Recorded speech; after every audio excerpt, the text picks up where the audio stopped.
This is the top panel's the end of the previous scene, and the second panel downwards is at the start of a new scene. And you know, we have that frame literally just coming in from the left-hand crop. You know, as the lorry drives in with the wheels just turning, it's about to go into the open gates, which are all bashed, where we see the grounds of the school where the riot took place from the previous scene. So it's as much as possible, it's a really, really simple setup to try and tell absolutely as much story of what you've already seen as possible. And then we go to a different scene, and there's your establishing shot again, and it's Wolverine walking towards the three students that are about to get bollocking.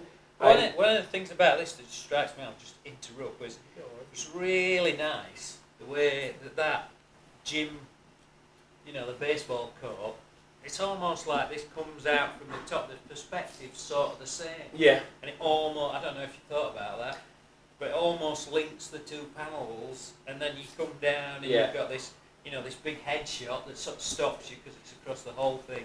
And then also there's a left-right dynamic in the two bottom panels. Because this is something I think about as well. Yeah. Where you've got, you know, sometimes visually it's nice to have a dynamic that goes with it. It gives it a bit more impact if it goes with the way you're reading, doesn't it? Yeah. So if you have a left-right movement or implied movement, it seems to flow better. Yeah. I almost always, unless there's a really good reason for going the opposite direction, I almost always try and make the action go from left to right, just because that's the way the speak bubbles are going, that's the way your eyes naturally zigzagging across the page, and it tends to work better. I'm pretty sure, I think that it wasn't deliberate in this occasion, but the perspective was kind of similar. It was a simple case that I wanted a high establishing shot, and rather than draw the whole gymnasium, you've got the basketball court, the tennis court and the badminton court all in different coloured lines on a wooden floor. And everybody knows that. To tell you. Yeah, everybody's been to school, you know, and you know the setup. You use the gym hall for all the different things, so that's where you are. You don't need the whole gym hall, it's just a shorthand way of doing it. The third panel, you've got Wolverine talking, and you've got a bit of the wall bars and a couple of ropes against the wall in the background. So again, you still, you know, it's trying to give as much detail and as much feeling in this case, with as little distraction. The top panel just had to have loads of detail because we were coming back from a scene that had opened the comic. So in this a crash car, the lorry's like got a crash car on, hasn't it? No, it was one of the kids stuck in concrete. And the last thing you'd seen in that scene was the concrete had poured all over them, and so they had literally broken it off and put it on a flatbed truck and brought them back. So in that case, there's as much detail as possible in as simple as a picture as possible.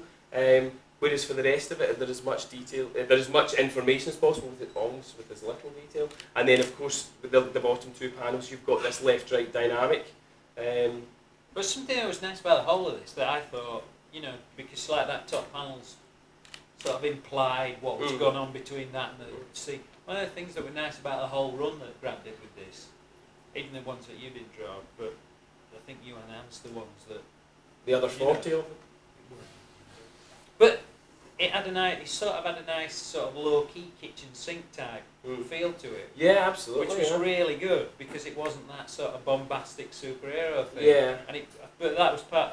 That was totally part of his thing. Yeah. I mean, he said to me when he asked me to you know, like do as many of the first few issues to kind of, because he wanted to change everything, and he wanted me to be the artist on board with him at the start when it all changed. And he said it's really simple. He said, like, the Fantastic Four is basically a family, you know, and the Avengers is basically a sports team, and the X-Men's basically a soap opera set in a school. I was thinking, well, yes, you know, because I don't think of that kind of thing. And he said, you know, you've got the dynamic between all the different students. You know, it should be like Grange Hill with superpowers. That's mine, I'm actually paraphrasing. Grant will hear I've said this and say, what the fuck are you talking about? but he wanted to just take it back to this thing where it's the teachers and the kids, and there's this dynamic with amongst all these pupils of the superpowers and the dynamic between the teachers and whatnot.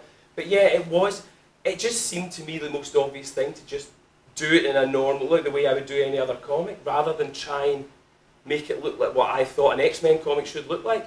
In all the years I've worked, I've never had such a negative reaction from fans. The majority of X-Men fans just hated what we did at first. Yeah, so I remember I worked at a games company about this time, and I knew somebody, and he bought X-Men comics, and he bought every X-Men comic apart from one you drew, an X-Force that Mike Allred and Pete Wiggin, there you go. and they were the ones I got. And it just sort of that thing that just separated. Yeah, and of course I went to Grant and I went to the Philadelphia convention, the first Wizard Philadelphia, and there was just huge fans, you know, because they had all the X-Men writers and artists at the time, you know, and we were sitting there, and there was these guys coming up, you know, with like trolleys with all their X-Men stuff. They'd obviously just been buying it for years and years, and every time, like 9 out of 10 of them, like had huge bundles, and they were going along the table getting all the different creators who'd done stuff. The Kubert brothers were there, and Ian Churchill, and you know, everybody was there that had been doing the X-Men, and they were going along getting all the signatures, and I just knew all the guys at the huge big bundles, they'd been buying the X-Men all the way along because they liked that kind of comic, and then these two assholes from Vertigo turned up doing a kind of Vertigo version of the X-Men, and they just hated it.